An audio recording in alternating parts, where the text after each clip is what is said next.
Olá, meu irmão, minha irmã, boa noite. Seja sobre a vida de vocês a graça do Senhor nosso Deus. É uma alegria estar novamente com os irmãos e irmãs nessa quarta-feira. Como nós temos nos reunido todas as quartas-feiras em torno da palavra de Deus, hoje não será diferente. Eu quero convidar vocês a estudarmos mais um pouco sobre a vida do rei Davi. Hoje nós vamos estudar o capítulo 6 do segundo livro de Samuel, um episódio ocorrido na vida de Davi, do qual extrairemos profundas lições para a nossa vida. Mas antes, eu gostaria de fazer um apelo para vocês. Meus queridos irmãos, nós estamos vivendo num tempo diferente, eu sei disso. Muitos irmãos têm entrado em contato comigo, falando do desejo, da saudade que tem sentido da igreja, do desejo de se reunirem novamente, e eu fico feliz com isso, muito feliz. Isso prova que verdadeiramente amamos a igreja. Dentro do possível, nós estamos fazendo tudo aquilo que nos cabe fazer nesse momento. Estamos nos utilizando das redes sociais, estamos gravando os cultos, estamos procurando manter a normalidade na vida da igreja, além das videochamadas que eu tenho realizado, além das conversas por telefone. Mas escutem, irmãos, é imprescindível que cada um de nós tenha sua disciplina. Se vocês têm o costume de estar na igreja toda quarta-feira, pelo menos tínhamos, até que esse decreto da prefeitura foi baixado, nos impedindo de nos reunir presencialmente. Se cada um de vocês tinha a quarta-feira, o domingo pela manhã, o domingo à noite como algo prioritário na vida de vocês, não vamos permitir que esse momento mude isso. Eu faço um apelo para que nós continuemos cultuando ao Senhor como se estivéssemos na igreja.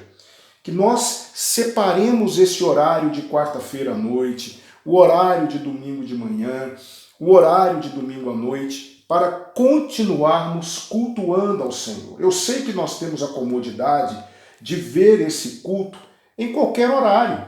Eu sei que pelo fato dele estar gravado e estar lá no nosso canal, você pode assisti-lo mais tarde, você pode assisti-lo no outro dia. Mas, querido, eu pergunto para você, será que o Senhor, com toda a sua glória, grandeza, bondade, misericórdia, merece que você deixe ele para o dia seguinte?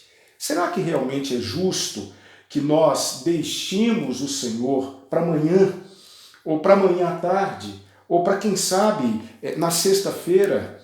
Meus queridos irmãos, vamos continuar tendo disciplina com os nossos horários? Quarta-feira, 19h30, o meu compromisso é estar com a minha família, cultuando ao Senhor, louvando ao Senhor e ouvindo a palavra do Senhor. Domingo pela manhã, 9h, o meu compromisso é estar com a minha família na EBD e logo em seguida, cultuando ao Senhor, ouvindo a mensagem do Senhor. E domingo à noite, a mesma coisa.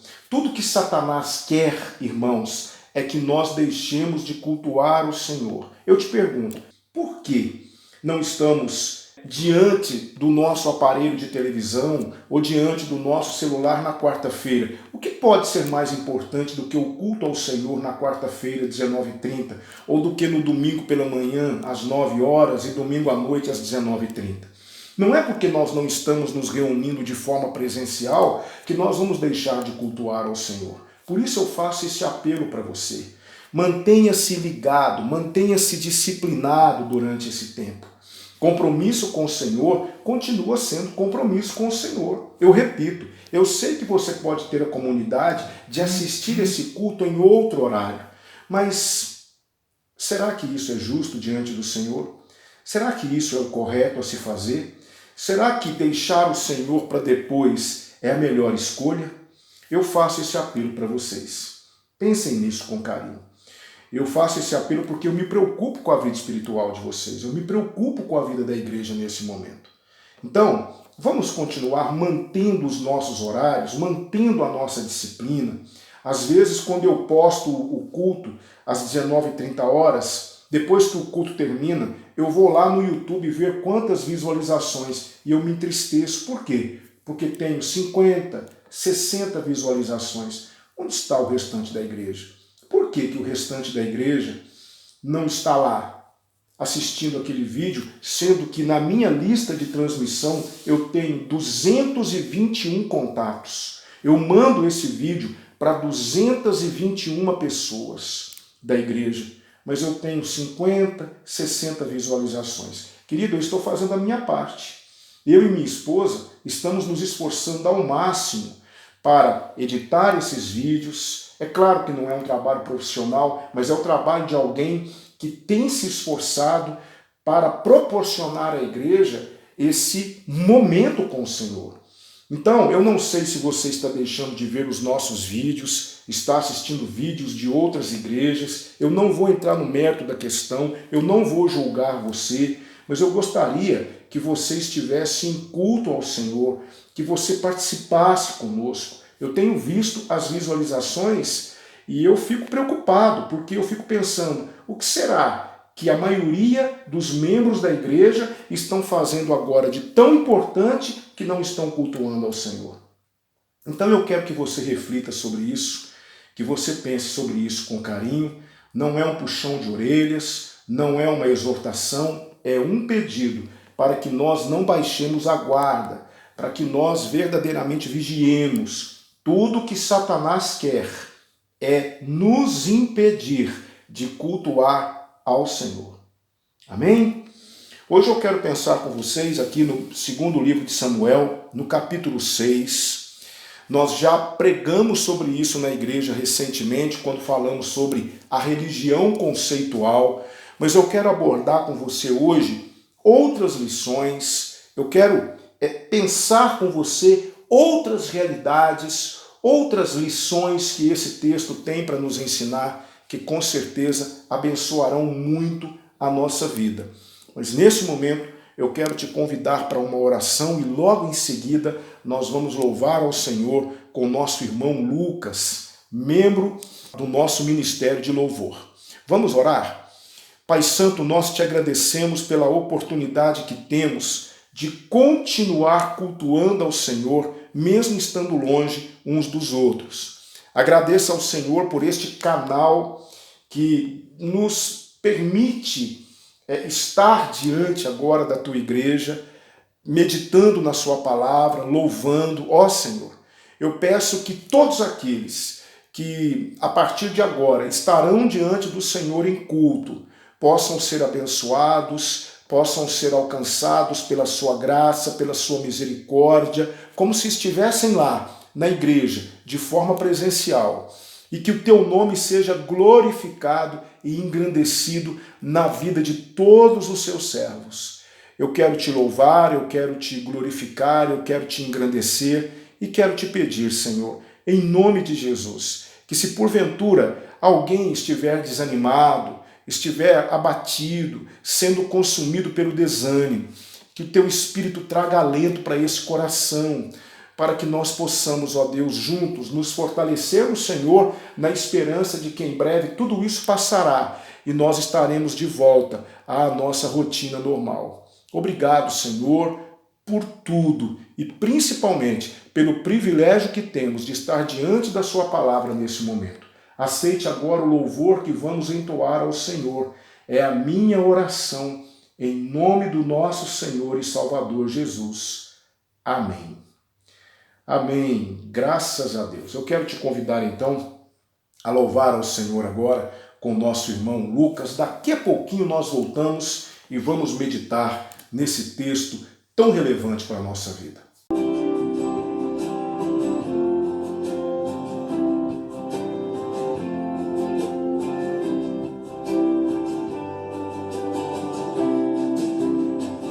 Confesso a ti, Senhor, fraco eu sou, tão fraco eu sou, forte tu és. Eu venho a ti, Senhor, sem nada pra dar, só quero pedir, vem, ajuda-me, ó Deus.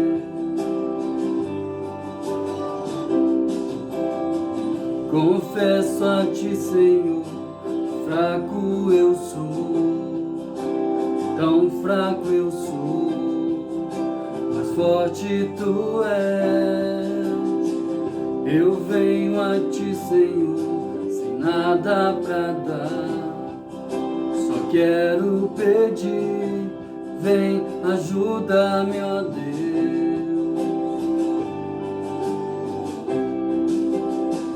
Um coração quebrantado e humilde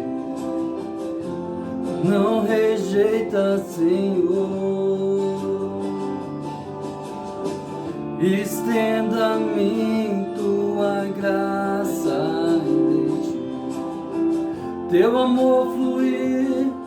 Por misericórdia nós clamamos, faz chover perdão e graça sobre mim, perdão e graça, e lava-me, Senhor, pois hoje eu preciso do teu amor. Faz chover perdão e graça sobre mim, perdão e graça, e lava-me, Senhor, pois hoje eu preciso do teu amor.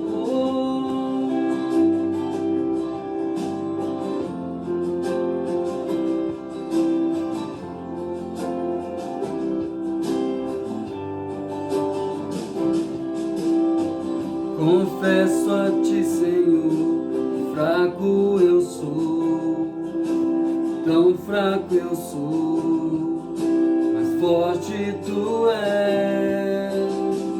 Eu venho a ti, Senhor, sem nada pra dar, só quero pedir, vem, ajuda-me, ó Deus.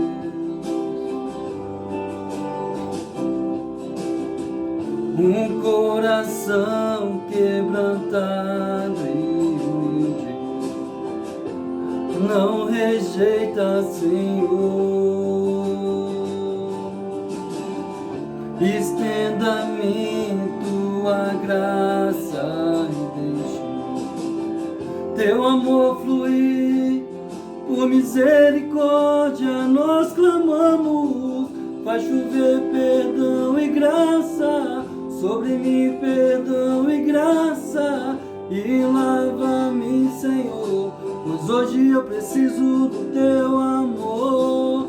Faz chover perdão e graça sobre mim, perdão e graça, e lava-me, Senhor, pois hoje eu preciso do teu amor. Amém, que assim seja, louvado e glorificado seja o nome do Senhor. Deus abençoe sua vida, irmão Lucas, que o Senhor continue te usando para a glória dele, que o irmão continue sendo esse instrumento de Deus que o irmão é. Amém? Eu quero nesse momento convidar você a abrir sua Bíblia aqui no segundo livro de Samuel, no capítulo 6. É um texto um tanto que extenso. Então eu gostaria de pedir a você que deixasse sua Bíblia aberta. Eu não sei se você tem o costume de anotar, então pegue aí a sua caneta, o seu bloco, e nós vamos meditar nesse texto. Mas antes, como sempre, eu quero contextualizar você para que você entenda o que é que está acontecendo aqui. Davi vai levar a Arca de Deus para Jerusalém. Por quê? Por que levar a Arca de Deus para Jerusalém? Se você retroceder comigo lá no primeiro livro de Samuel, se você abrir a sua Bíblia, voltar a alguns capítulos, lá no primeiro livro de Samuel, no capítulo 4, você verá que Israel, imprudentemente, ele vai para uma batalha contra os filisteus. Israel estava sendo disciplinado pelo Senhor, havia abandonado o Senhor, e agora o exército de Israel vai para uma batalha contra os filisteus em campo aberto, e a arca do Senhor, que deveria ficar lá no tabernáculo, no Santo dos Santos, ela é retirada de lá pelos levitas e eles a levam para o campo de batalha. Lá no campo de batalha, Israel perde aquela batalha, os filhos de Eli são mortos e a arca do Senhor é capturada pelos filisteus. A arca do Senhor é capturada pelos filisteus. Os filisteus levam a arca, depositam a arca no templo do seu deus Dagom, e a partir dali uma série de calamidades vai se abater sobre os filisteus. A imagem do deus Dagom vai amanhecer quebrada, alguns tumores vão nascer nos filisteus, porque a arca do Senhor estava no lugar errado, por conta da imprudência de Israel. Então agora os filisteus, sabendo que o motivo de todas aquelas calamidades era a presença da arca lá em território filisteu, aqui no capítulo 6 do primeiro livro de Samuel, eles decidem devolver a arca para Israel. E o que é que eles fazem? Não conhecendo a lei de Deus, não sabendo das exigências da lei de Deus sobre a forma de conduzir a arca, eles pegam a arca, colocam a arca de Deus num carro de boi, soltam esse carro de boi à revelia, e esse carro de boi ele vai parar em Kiriat Jearim. E nessa cidade de Kiriat Jearim, a arca vai ficar por 20 anos. 20 anos, ou seja, a arca do Senhor ficou fora do tabernáculo do Senhor por 20 anos. Pois bem, aqui no capítulo 6 do segundo livro de Samuel, Davi havia se tornado rei sobre todo Israel. Primeiro, depois da morte de Saul, quando Saul morre, juntamente com alguns dos seus filhos, numa batalha contra os filisteus, Davi não assume imediatamente o trono de Israel. Não. Primeiramente, Davi vai reinar sobre Judá, sobre a tribo de Judá. Ele vai reinar 7 anos e 6 meses sobre a tribo de Judá. Somente depois é que todo Israel se unifica e declara Davi rei sobre toda a nação. Depois que então Davi se torna rei sobre todo Israel, você pode acompanhar aí no capítulo 5 do segundo livro de Samuel, a primeira coisa que Davi quer fazer, ele quer trazer a arca de Deus que estava lá em Kiriat Jearim, 20 anos depois, Davi quer pegar a arca de Deus e quer trazer para Jerusalém e quer colocar a arca de Deus no seu devido lugar, no Santo dos Santos, no tabernáculo que estava montado em Jerusalém. Davi sente esse desejo. Meus irmãos, Davi amava a Deus. Nós estamos estudando sobre as características de um homem segundo o coração de Deus, estamos aprendendo algumas lições dentro dessa temática. E nós sabemos que Davi amava o Senhor, amava de todo o seu coração. O amor de Deus o amor de Davi pelo Senhor não era um amor fictício, não era um amor alegórico, não era um amor simplesmente de lábios. Davi nutria no seu coração um amor, uma reverência, um temor sincero pelo Deus de Israel. E quando ele agora se estabelece como rei, quando ele se torna rei de todo Israel, todas as tribos estão unificadas em torno do reinado davídico, por isso que Davi foi o maior rei de Israel. Nós estamos falando aqui por volta do ano 1000 a.C. Davi se torna o principal, o maior rei que Israel teve. Eu já falei isso para vocês, não é à toa que na bandeira de Israel nós vamos ter as 2 letras do nome Davi em hebraico, não é? O Dalet e o Vav, que são 2 letras que compõem o nome Davi. E essas 2 letras formam a bandeira de Israel. Olha que interessante, não é? Então, é muito importante que nós entendamos que essa atitude de Davi, aqui no capítulo 6, esse desejo que Davi teve, veja só comigo o versículo de número 1 e 2. Davi voltou a reunir os melhores homens de Israel, num total de 30.000. Depois partiu para Baalá de Judá com todos os que estavam com ele, para trazerem dali a arca de Deus, sobre a qual se invoca o nome do Senhor dos Exércitos, entronizado sobre os querubins. É muito importante isso, muito importante. E eu queria aprender com você aqui uma primeira lição. Davi, nesse procedimento, esse homem segundo o coração de Deus, longe de ser perfeito, Mas aqui ele me ensina uma coisa muito importante. Davi me ensina que eu sempre devo me lembrar do Senhor. Davi não se esqueceu do Senhor. Davi se lembrou do Senhor. Davi percebeu, Davi sabia que ele estava onde ele estava unicamente por causa do Senhor Deus de Israel. Tudo era proveniente do Senhor. Tudo era ocasionado pelo Senhor.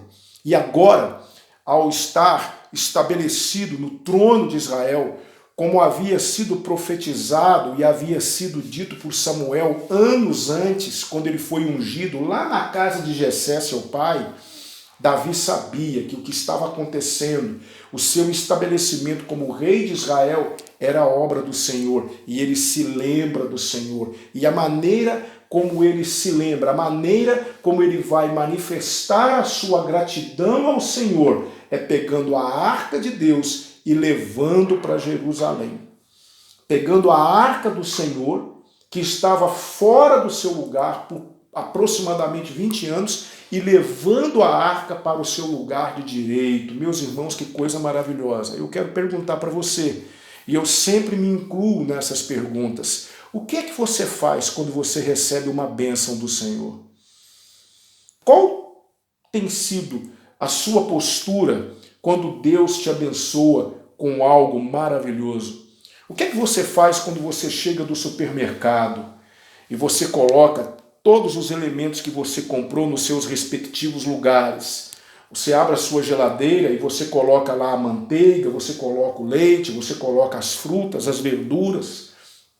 Você abre a sua despensa e você enche a sua lata de arroz, a sua lata de feijão, você coloca todos os ingredientes, tudo aquilo que você comprou nos seus devidos lugares. O que é que você faz? Você faz uma oração de gratidão a Deus por ter dado a você o recurso financeiro para que você pudesse realizar aquelas compras? Ou você vai para a frente da televisão assistir um programa qualquer? O que é que você faz quando você leva o seu carro no mecânico e o mecânico conserta o seu carro e devolve o seu carro para você e você agora pode andar novamente no seu carro? Você sai da oficina, o que você faz? Você agradece o Senhor, você faz uma oração e você diz: Senhor, muito obrigado, porque se eu estou novamente no meu carro, dirigindo o meu carro, e o problema foi sanado, é porque o Senhor me abençoou, o Senhor me proporcionou o recurso para mandar consertar o meu carro. O que é que você faz quando o seu filho chega perto de você e fala para você assim: pai, eu tirei uma nota boa na prova, pai, eu fui aprovado na escola? Você abraça seu filho, dá os parabéns, mas e o Senhor? Você se lembra de agradecer o Senhor? Você se lembra de trazer o Senhor para aquele momento? De trazer a arca de Deus para aquele momento singular, aquele momento especial que você está vivendo? E você se lembra de agradecer o Senhor por tão grande bênção? O que você faz quando você acorda no dia do seu aniversário e você percebe que você viveu mais um ano, que o Senhor te deu mais um ano de vida? O que você faz? Você imediatamente vai abrir o presente que você recebeu da sua esposa, o presente que você recebeu do seu marido, ou você vai agradecer a Deus por ter dado a você mais um ano de vida? Ah, querido, se tem uma coisa que nós precisamos fazer, é trazer a arca de Deus para esses momentos pontuais, onde o Senhor Deus nos abençoa, onde nós recebemos aquela bênção do Senhor. Lembre-se do Senhor. O que você faz quando você recebe o seu pagamento no fim do mês?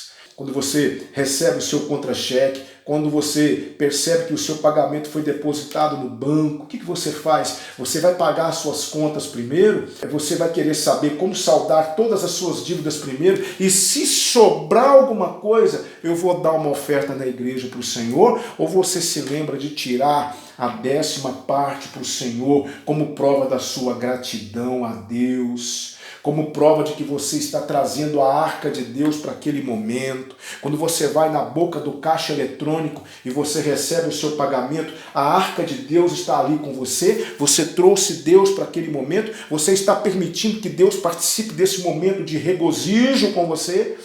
Ou você vai passar na loja A, na loja B, na loja C, você passa na farmácia, você passa no açougue, você passa aqui no supermercado, você passa naquele amigo que você está devendo e você vai entregando para eles tudo que é deles e de repente você percebe que não sobrou nada para você dedicar ao Senhor. Ô querido irmão, querida irmã, vamos trazer o Senhor para perto nos nossos momentos de bênção, porque é Ele que nos está proporcionando tais momentos.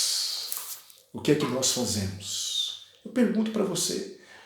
Eu abordei essa questão do dinheiro aqui, mas eu quero que nós pensemos nas mais variadas situações que nós vivenciamos. Então, fica aqui essa primeira lição com Davi. Quando Davi se assentou no trono de Israel, o que foi que ele fez? Ele não foi procurar conhecer os seus ministros, ele não procurou conhecer os seus conselheiros, ele não foi tomar pé de quantos soldados ele tinha no exército, ele não foi conhecer o seu palácio, ele não foi olhar os seus aposentos, ele não foi ver a sua despensa, ele não foi ver os seus tesouros. O que foi que Davi fez? Ele veio até essa região onde estava a arca do Senhor, inicialmente Kiriat Jearim, depois ela se estabelece numa outra região. Ele vai trazer a arca do Senhor. Eu quero o Senhor perto de mim, porque a arca representava a presença de Deus. Davi não via sentido em ser rei de uma poderosa nação se o Senhor não estivesse com ele. Posso falar uma coisa para você? Eu não vejo sentido em encher as minhas latas se o Senhor não estiver ali comigo. Eu não vejo sentido em ter um carro 0 km na minha garagem, se o Senhor não estiver ali comigo. Eu não vejo sentido em receber o meu pagamento no final do mês, se eu não trouxer a arca de Deus para aquele momento junto comigo. E você vê? Eu quero que você pense nisso. Pois bem, aqui nós vamos ver, a partir do versículo 3, eu quero pensar com você, dos versículos 3 a 8, vai acontecer algo bem desagradável. As intenções de Davi foram as melhores possíveis, mas tudo foi feito da maneira errada. Gente, lá no livro de Levítico, quando Deus estabelece a lei, ficou determinado, não só no livro de Levítico, mas também ali a começar no livro de Êxodo, quando a lei começa a ser prescrita para Moisés, Levítico, nós vamos ver as prescrições sobre como a arca deveria ser carregada. A arca deveria ser levada pelos ombros, pelos levitas. Levitas precisavam levar a arca. A arca não podia ser tocada. A arca não podia ser tocada, muito menos ser carregada num carro de boi. Não. A arca deveria ser levada pelos levitas, ela deveria ser coberta. Os levitas então colocariam na arca, nas argolas que ficavam nas laterais da arca. Cada lateral da arca tinha 2 argolas e os varais atravessavam essas argolas, eles elevavam a arca e os levitas colocariam a arca nos ombros e levariam nos seus cortejos. Mas aqui não se faz isso. Davi estava cheio de boas intenções, ele mandou fazer um carro de boi novinho. Eu sei, as intenções de Davi foram as melhores possíveis. E ele coloca a arca em cima desse carro de boi, você pode acompanhar aí comigo, dos versículos 3 a 8. Mas é muito importante, é muito significativo, principalmente os versículos 6 e 7. Quando chegaram à eira de Nacon, Uzá, que era um dos que estavam participando daquele momento, Uzá estendeu a mão e segurou a arca de Deus, pois os bois haviam tropeçado. É claro que tropeçariam. Num tempo onde as ruas não tinham pavimentação, ruas esburacadas, os bois andando. É claro que o carro de boi ele balançaria. Os bois tropeçaram, balançaram, o carro de boi balançou, a arca ela começou a escorregar. Uzá, na melhor das intenções, colocou a mão para que a arca não caísse, e a Bíblia nos diz aqui no versículo 7 que a ira do Senhor se acendeu contra Uzá e Deus o feriu por seu erro e Uzá morreu ali, junto à arca de Deus. Foi um ato impensado, um ato errôneo, produto de uma boa intenção. Tem um ditado por aí que diz que de boas intenções o inferno está cheio, é ou não é? Pois bem, não era assim, não era desse jeito, não era dessa forma que a arca deveria ser carregada, não é? E isso me ensinou uma outra coisa. A gente tem que aprender com os acertos, mas também precisamos aprender com os erros, não é? Davi errou. Davi era o responsável por aquilo. Tanto é que aqui no versículo de número 8, Davi irritou-se, porque o Senhor irrompera em ira contra Uzá. Por isso aquele lugar passou a se chamar Pérez-Uzá, até o dia de hoje. Pérez-Uzá significa extermínio de Uzá. Davi ficou irritado, Davi não entendeu. Obviamente que naquele momento, Davi havia se esquecido, não deveria ter se esquecido, mas se esqueceu de que havia uma prescrição. Se ele recorresse à lei de Moisés, ele veria como é que a arca, o utensílio mais importante do tabernáculo, deveria ser carregada. Não era daquela forma, não era daquele jeito. E isso me ensinou uma coisa muito importante, irmãos, que eu queria aprender com você agora. A adoração a Deus não pode ser realizada de qualquer maneira. A adoração a Deus não pode ser realizada de qualquer maneira. Não pode.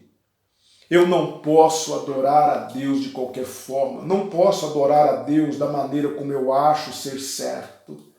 É por isso que nós temos que prestar atenção nas músicas que cantamos. Eu sei que eu pareço repetitivo com isso, mas é assim que a gente aprende. Querido, cuidado com as músicas que você canta. Analise a letra primeiro. Veja se a letra está em sintonia com a palavra de Deus. Não cante uma música simplesmente porque ela é bonita. Não cante uma música simplesmente porque ela tem uma melodia agradável. Não cante uma música porque quem cantou essa música foi o cantor tal. E daí todos nós erramos. Davi errou. A adoração a Deus não pode acontecer de qualquer forma, não pode acontecer de qualquer maneira, não pode acontecer dentro dos meus pré-requisitos, não pode acontecer da maneira como eu acho que está certo. Existe uma prescrição. Quer adorar a Deus de forma aceitável? Olhe para a Bíblia. Pare de olhar para aquilo que é um apetrecho. Hoje a fé cristã está cheia de apetrechos. Está cheia de adendos, está cheia de coisas que não agradam ao Senhor. É por isso que você vê hoje cultos reprovados pelo Senhor. Por quê? Porque são cultos que acontecem fora das orientações da palavra de Deus. Muito cuidado com essa questão de você querer adorar o Senhor do seu jeito. Adorar o Senhor cantando uma música que muitas vezes é uma blasfêmia contra o Senhor. Existem músicas cristãs que são verdadeiras blasfêmias. Cuidado com o seu jeito de adorar, muitas vezes na igreja. Eu já falei isso, repito, às vezes nossa postura, nossa vida, a vida de um adorador precisa ser uma adoração. O adorador vive adorando a Deus. Ele adora a Deus o tempo todo. A adoração presencial junto com a igreja é apenas uma das características dessa vida de adoração. Eu não posso, meu irmão, viver de um jeito fora da igreja e de outro dentro da igreja. Você que é um adorador, você que faz parte do ministério de louvor, você precisa entender a responsabilidade que paira sobre os seus ombros. A sua vida precisa ser uma vida de adoração. A sua vida precisa adorar a Deus o tempo todo. Você adora a Deus onde quer que você se encontre, independente do que você esteja fazendo. Não pode ser de qualquer jeito, não tem que ser do jeito que você acha que está certo. Não pode ser do jeito que achamos ser mais conveniente. Meus queridos irmãos, é por isso que nós temos o tempo todo uma preocupação com o culto. O culto precisa ter ordem, culto precisa ter sentido, sabe? Culto precisa ter organização, é por isso que nós temos uma ordem de culto, para oferecer a Deus da melhor maneira possível. Olhemos para a palavra de Deus quando vamos adorar o Senhor, olhemos para a nossa vida para ver se estamos adorando Deus da maneira correta. Ah, meu querido irmão, minha querida irmã, precisamos nos preocupar com isso. Davi tinha as melhores intenções. Davi quis adorar o Senhor. Davi quis levar a arca num cortejo, porque enquanto esse cortejo acontecia, Davi estava adorando a Deus, dançando perante o Senhor naquele momento particular, naquele momento individual de Davi. Ele estava ali adorando o Senhor, mas foi feito da maneira como Davi achou ser a maneira correta e não da maneira como a palavra de Deus prescreveu. Por isso eu quero que nós nos atentemos para a responsabilidade que temos quando vamos adorar o Senhor. A adoração a Deus não pode ser realizada de qualquer maneira. Pois bem, Davi ficou irritado, Davi ficou entristecido, Davi temeu. Veja só o versículo de número 10. Então não quis levar... Vamos ler o versículo 9 para entendermos o 10. Naquele dia Davi teve medo do Senhor e disse: como poderei trazer a arca do Senhor? Então não quis levar a arca do Senhor para a cidade de Davi, mas a deixou na casa de Obed-edom, o geteu. Veja só, que prejuízo, que situação. Davi parece que fracassou aqui. Davi teve as melhores intenções, mas ele não conseguiu realizar aquilo que ele tanto queria. Ele deixa a arca, na casa de Obed-edom, o geteu, e o versículo 11 diz: a arca do Senhor ficou 3 meses na casa de Obed-edom, o geteu, e o Senhor o abençoou e toda a sua casa. Quando Davi ficou sabendo disso, versículo 12, ele faz de novo. É isso que me chama a atenção em Davi. Davi fracassou na primeira vez? Fracassou. Mas ele não deixou que esse fracasso impedisse que suas intenções fossem realizadas. Ele continua desejoso, continua tendo no coração o desejo de levar a arca de Deus para Jerusalém. Aqui no versículo 12, preste atenção. Então informaram a Davi: por causa da arca de Deus, o Senhor abençoou a casa de Obed-edom e tudo quanto é dele. Davi então foi e com alegria fez subir a arca de Deus desde a casa de Obed-edom para a cidade de Davi. Que maravilha! Sabe o que Davi me ensina aqui? A terceira lição: não devo me deixar vencer pelos meus fracassos. É o que está aqui no versículo 12. Davi fracassou a primeira vez, mas ele não se deixou vencer pelo seu fracasso inicial e fez de novo. Querido, querida, nós vamos fracassar, nós vamos errar. Claro que vamos. Nós somos humanos, somos pecadores, somos defeituosos. Às vezes nós queremos fazer algo que não vai dar certo. Às vezes você vai iniciar uma caminhada com Deus, talvez você tenha já feito isso várias vezes. Senhor, eu te prometo que a partir de agora eu não farei isso mais, eu não vou mais ver esse tipo de programa na televisão, eu não vou mais acessar a internet em tal horário, eu não vou mais, ó Deus, ir naquele determinado lugar, porque todas as vezes que eu vou naquele lugar, eu sempre cometo algum erro. Meu Deus, eu prometo que a partir de hoje eu vou parar de fazer isso, eu vou parar de fazer aquilo. Ótimo, você vai bem de repente, você erra. De repente, você comete um erro, você fracassa novamente, você deixa de fazer aquilo que você disse que faria, você volta a estaca zero. E aí eu te pergunto, o que é que você faz? Você parou por aí, não tentou de novo? Davi me ensina, faça de novo, tente de novo. William MacDonald, um cristão, um escritor de livros, ele disse o seguinte: a vida cristã é uma série de recomeços. Tente de novo. Tente de novo. Não pare no meio do caminho. Não desista. Vamos recomeçar. Você tentou, não deu certo? Tente de novo. Se você tem convicção de que aquilo que você quer fazer agrada o Senhor, se você quer trazer a arca de Deus para perto de você e você tentou a primeira vez, tentou a segunda vez, tentou a terceira vez, não deu certo, tente a quarta vez. Não desista, meu querido. Não pare de fazer aquilo que tem que ser feito. Se o Senhor colocou uma missão na sua vida, você tentou a primeira vez, não deu certo, tente a segunda. Não deu certo, tente a terceira. Não deu certo, tente a quarta. Uma hora você vai conseguir. Davi, no primeiro momento, quis levar a arca de Deus para Jerusalém. Aquilo resultou na morte de um dos seus servos. Isso deve ter trazido muita dor de cabeça para Davi. Faço ideia de como Davi deve ter sido julgado por isso. Davi aparentemente fracassou a primeira vez. Mas olha aqui Davi, no versículo de número 12. Ele foi com alegria e fez subir. Agora ele fez do jeito certo. Agora os levitas foram lá, pegaram a arca pelos varais e ele foi levando a arca de Deus para Jerusalém com tanta alegria que ele foi dançando. E tem mais uma coisa, ele se despiu. Veja só, Davi dançava com todas as suas forças diante do Senhor, vestindo um colete de linho. Ele se despiu das suas roupas reais e ele se vestiu de forma humilde. E ele foi andando diante da arca, dançando, pulando de alegria, porque era tudo que ele queria.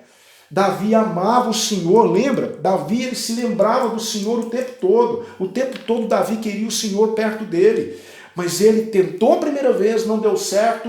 O que foi que ele fez? Deixou para lá? Não, eu não vou trazer a arca de Deus para Jerusalém de jeito nenhum. Tentei uma vez, não deu certo, não vou tentar de novo. Não foi isso que Davi fez. Meu querido irmão, você fracassou a primeira vez, tente a segunda vez. Fracassou a segunda vez, tente a terceira vez. Não desista, não pare no meio do caminho. Não fique com a arca de Deus longe de você. Porque você tentou uma vez e não conseguiu, tente de novo. Porque não é só você que quer o Senhor perto de você. Deus quer estar perto de você. Então busque o Senhor. Onde está Deus nesse momento na sua vida? Ele está perto de você ou ele está longe de você? Que tal se você então fizer um propósito de buscar o Senhor e trazer o Senhor para perto de você novamente? Que tal? Ah, pastor, mas é difícil. Eu já tentei várias vezes. Tente de novo. Aprenda com Davi. Vá lá, vá buscar a arca de Deus. Busque a presença de Deus de novo. Você pode voltar a ser o que você foi um dia. Você pode voltar a ser aquele crente que evangelizava. Você pode voltar a ser aquele crente que era forte contra o pecado. Você pode voltar ao primeiro amor. Você pode ter de volta aqueles sentimentos que você perdeu. Você pode buscar a arca de Deus de novo. Faça isso. Busque, sabe aquela situação, aquela realidade espiritual na qual você vivia? Sabe aquele tempo que você e o Senhor eram íntimos? Sabe aquele tempo que você vivia orando? Aquele tempo que você lia a Bíblia todos os dias? Aquele tempo que você cantava com alegria? Sabe aquele tempo que você era mais ativo na igreja? Que você era mais dedicado ao Senhor? Aquele tempo pode voltar. Você pode trazer a arca de Deus de novo para perto de você. Você pode. Então faça isso. Busque a arca de Deus. Traga a arca de Deus para perto de você novamente. Faça isso. Talvez você tenha fracassado aqui e ali, mas meu querido, levante, erga a cabeça. Davi cometeu um erro, eu sei, mas olha Davi aqui corrigindo seu erro. E sabe como foi que ele corrigiu seu erro? Não foi apenas agora levando os levitas, não, ele corrigiu seu erro tentando de novo. E é isso que o Senhor quer que nós façamos. Caminhando para o final, eu vou aqui agora para a última lição, versículos 20 a 23. Acompanhe comigo. Então Davi voltou para abençoar a sua casa e Mical, filha de Saul, saiu para encontrar-se com Davi e disse... Lembra que Davi estava dançando, quase que desnudo, na frente dos servos, das servas? Ele tinha se despido dos seus trajes reais, havia vestido apenas um colete de linho, uma roupa bem simplória. Veja só. Que maravilha, Mical falando para Davi, que maravilha fez o rei de Israel hoje, descobrindo-se na frente das servas de seus servos, como um indivíduo qualquer. Davi, porém, disse a Mical, foi perante o Senhor que me alegrei, perante aquele que me escolheu no lugar de teu pai e de toda a casa dele, estabelecendo-me por chefe sobre Israel, o povo do Senhor. Ainda me alegrarei perante ele, também me rebaixarei ainda mais e me humilharei aos meus olhos, mas serei honrado pelas servas de quem falaste. Agora versículo 23. E Mical, filha de Saul, não teve filhos até o dia de sua morte. Sabe o que Davi me ensina aqui? Se você quer ser um homem, uma mulher segundo o coração de Deus, primeiro, lembre-se do Senhor. Lembre-se do Senhor em todos os momentos da sua vida. Segundo, entenda que a adoração a Deus não pode ser realizada de qualquer maneira. Terceiro, não se deixe vencer pelos seus fracassos. E quarto, meu querido, pare de se preocupar com a opinião dos outros. Pare de ter a opinião dos outros como seu objetivo final. Não se preocupe com o que as pessoas vão pensar de você. Às vezes, por ser fiel ao Senhor, por ter um compromisso com Deus, por trazer a arca de Deus para perto de você, por viver de forma íntima com o Senhor, obedecendo o Senhor, sendo fiel ao Senhor, você será criticado. Como Davi foi por Mical, a sua própria esposa, você será rejeitado.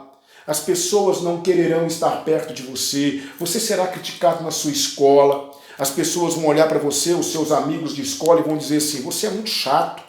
Você é muito cafona, você é das antigas, tudo para você é errado, nada para você pode. Que vida é essa? Que religião é essa que te escraviza, que não deixa você fazer nada? Esse é o preço que se paga por querer o Senhor perto da gente, por querer o Senhor perto de nós. Esse é o preço que se paga. Se você realmente quer a arca de Deus perto de você, se você realmente quer o Senhor perto de você, se o Senhor realmente faz parte da sua prioridade, das suas listas de prioridades, se o Senhor é o número 1 da sua vida, se aquilo que o Senhor pensa, se aquilo que o Senhor entende é importante para você, se é importante para você viver dentro da aprovação de Deus, prepare-se porque você vai ser rejeitado, mas não se preocupe com isso. Não se importe com o que as pessoas vão pensar a seu respeito. Não se importe com o que as pessoas vão dizer acerca de você, meu querido. Davi não estava nem aí para o que Mical estava pensando dele. Davi não estava nem um pouco preocupado se as pessoas estavam zombando dele. Ele queria agradar ao Senhor. Ele queria estar diante de Deus. Davi queria uma coisa somente: que o Senhor se agradasse dele. Tem sido esse o nosso objetivo maior? Tem sido essa a nossa preocupação? Queremos realmente que o Senhor se agrade de nós? Ou nós estamos preocupados demais com o que os outros vão pensar? Ficamos acabrunhados, ficamos amargurados, ficamos entristecidos quando alguém nos rejeita, quando alguém nos critica, quando alguém chega perto de nós e diz que nós desafinamos na hora do louvor, quando alguém chega perto de nós e diz que nós não pregamos direito, que nós deixamos a desejar na nossa mensagem, quando alguém chega perto de nós e zomba ou faz qualquer tipo de piadinha acerca da minha pessoa, porque eu não me procedi da maneira como eu deveria ter me procedido. Ah, meu querido irmão, minha querida irmã, esse é o preço que se paga por ter o Senhor perto de nós. Você quer o Senhor perto de você? Você quer a arca de Deus na sua casa? Você quer a arca de Deus na sua vida? Você quer a arca de Deus no seu casamento? Você quer a arca de Deus na sua vida profissional? Você quer a arca de Deus no seu namoro? Você quer a arca de Deus nos seus relacionamentos interpessoais? Então prepare-se para pagar um preço, porque nem todas as pessoas vão concordar, nem todas as pessoas vão aceitar, nem todas as pessoas vão estar de acordo com as suas decisões e com os seus posicionamentos. Veja Mical desprezando Davi e veja a postura de Davi. Davi não estava nem um pouco preocupado com o que estavam pensando dele. Davi queria agradar o Senhor. Louvado seja Deus pela sua palavra. Glórias sejam dadas ao Senhor por tantas lições aprendidas aqui. Apenas recapitulando, não é? Esse texto me ensina. O que esse texto me ensina? Primeiro, lembre-se sempre do Senhor. Segundo, a adoração a Deus não pode ser realizada de qualquer maneira. Terceiro, não se deixe vencer pelos seus fracassos. E quarto, pare de se preocupar com a opinião dos outros. Tenha o Senhor como seu objetivo. A alegria do Senhor é a nossa força. Louvado e glorificado seja o nome do Senhor. Vamos orar? Deus, muito obrigado por tudo que o Senhor nos ensinou nessa noite, por tudo aquilo que aprendemos, todas as lições aprendidas, eu te glorifico, eu te engrandeço, eu te exalto. Muito obrigado, Senhor, que verdadeiramente o teu nome seja engrandecido, o teu nome seja exaltado. Permita que nós consigamos ser homens e mulheres segundo o coração de Deus, por termos aprendido tantas lições preciosas como essas que aprendemos hoje. Continue abençoando a vida dos nossos irmãos do Ministério de Louvor, cada um que tem contribuído para que o nome do Senhor continue sendo louvado. Abençoe a vida do irmão Lucas, que nos conduziu hoje de forma tão bela.